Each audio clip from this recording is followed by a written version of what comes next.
Assalamualaikum. Jadi hari ini kita akan membincangkan tentang ciri-ciri pemimpin yang baik. Sebelum kita teruskan dengan apakah ciri-ciri pemimpin yang baik, kita perlu tahu bahawa apakah itu maksudnya dengan pemimpin. Pemimpin adalah merupakan seorang ataupun ketua bagi sesebuah organisasi ataupun kumpulan. Jadi dalam sesebuah organisasi ataupun kumpulan, memang kita perlukan pemimpin yang kuat, kerana pemimpin akan menjadi tulang belakang ataupun wajah kepada organisasi ataupun kumpulan tersebut.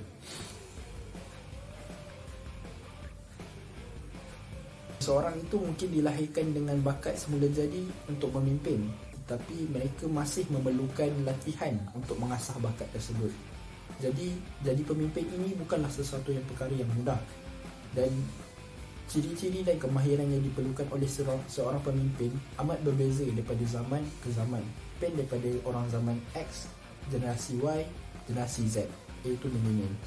Jadi kita akan teruskan dengan ciri-ciri pemimpin yang baik.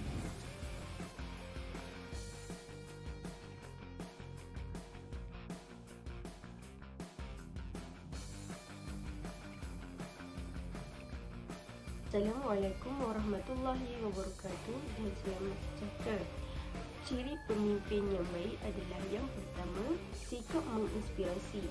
Pemimpin yang berkaliber dan berkeyakinan tinggi mampu menginspirasi pekerjanya dan masyarakat di sekelilingnya untuk melakukan suatu perubahan ke arah yang lebih baik. Oleh itu, ini akan mempengaruhi sedikit sebanyak persekitarannya agar lebih tekun dan lebih bersemangat untuk menjalankan hal dan tanggungjawab masing-masing. Contoh ciri pemimpin yang baik ialah pemimpin yang bersifat futuris dan berfikiran ke hadapan. Pemimpin perlulah mempunyai matlamat yang jelas supaya dapat menjadi dorongan untuk menjadi lebih berjaya di masa hadapan.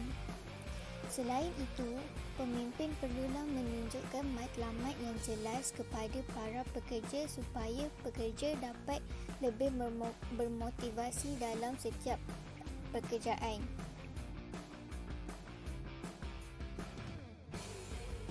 Empati yang sebenar adalah ketika pemimpin berusaha untuk mendengar, memahami dan mengambil berat mengikut konteks dan perspektif tertentu. Toleransi bermaksud sikap saling menghormati antara kumpulan atau individu. Toleransi dapat menyalakan wujudnya diskriminasi antara satu dengan yang lain. Pemimpin yang bagus akan menjaga hubungan sebagai majikan dengan pekerjanya. Pemimpin perlu tahu bahawa pekerja merupakan aset yang paling penting dan berharga dalam sesebuah syarikat atau perniagaan.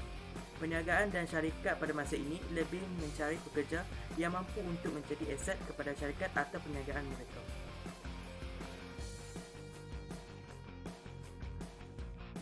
Okey, seterusnya, pemimpin yang hebat perlulah menjadi mentor yang terbaik kepada orang ramai untuk dicontohi. Sebagai contoh, pemimpin ni perlulah sentiasa beri bantuan ataupun menghulurkan tangan dan juga bimbing pekerja-pekerja mereka untuk menyelesaikan segala masalah.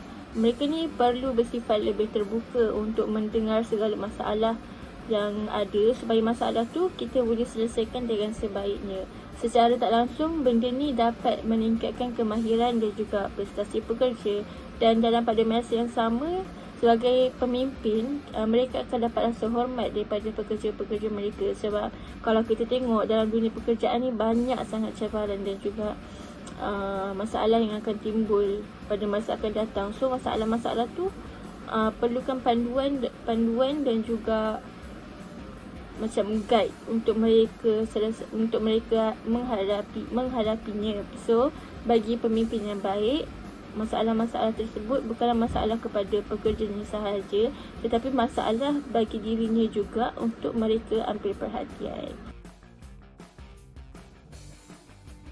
Yang kelima, menghargai. Pekerja perlu tahu setiap tugasan yang berjaya dilaksanakan merupakan bukan atas hasil mereka sendiri, bahkan melibatkan ramai pihak terutama para pekerjanya. Pujian seharusnya diberikan sama rata kepada pekerja, ahli organisasi dan lain-lain. Siapa je yang tak suka pujian? Oleh itu, penghargaan berbentuk pujian, bonus, percutian Malahan hadiah dapat meningkatkan motivasi bagi pekerja. Oleh itu, setiap pemimpin perlu ada ciri-ciri menghargai.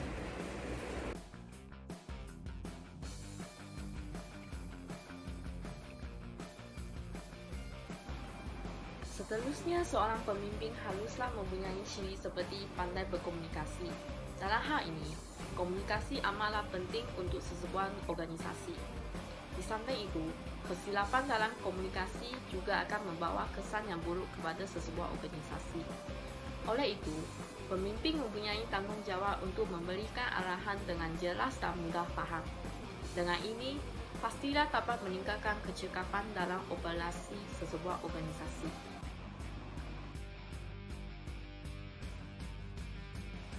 Sebab mendengar semua penjelasan tadi, saya harap kamu semua akan lebih memahami ciri-ciri penting yang perlu dimiliki oleh seorang pemimpin. Saya juga mahu menekankan bahawa ciri-ciri bagi seorang pemimpin adalah berbeza dengan seorang ketua.